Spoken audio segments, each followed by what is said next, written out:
பல பேர்கள் வந்ததுக்கான காரணம் ஒவ்வொரு காரணங்களை வச்சு. தராவிஹ் வந்ததுக்கான காரணம் நிறைய விட்டு ரமலான் என்ன சொல்ற ராகத்தாக தொழுறோம்ன்றதுனால ராகத்தினத்தால தராவிஹ் அப்படின்ற பேரை என்ன செஞ்சோம் சொல்லிக் கொண்டோம். இரவுல நின்று நீண்ட நேரம் தொழுற ஒரு வணக்கம் என்றதுனால கியாமுல் லைல் என்ற பேர் என்ன செஞ்சு வந்தது. இந்த இரவு தொழுகை எப்பயும் இரட்டைப்படையா முடிக்க கூடாது, ஒற்றைப்படையா தான் முடிக்கணும். அதனால அந்த இரவு தொழுகைக்கு என்ன பேர்? வித்ர் என்ற பேர்.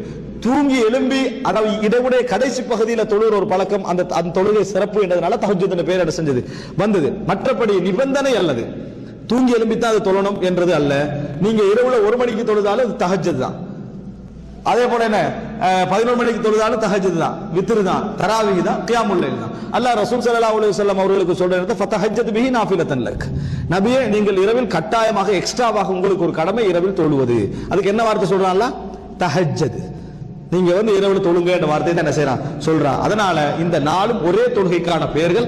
இந்த நாளும் 11க்கு மேல என்ன செய்யக்கூடாது, அதிகரித்து நம்ம தொழக்கூடாது. ஒரே தொழுகைக்கான பெயர்கள். பல காரணங்களை வைத்து இந்த பேர் ஒரு தொழுகைக்கு என்ன செஞ்சுக்குது வந்திருக்கு.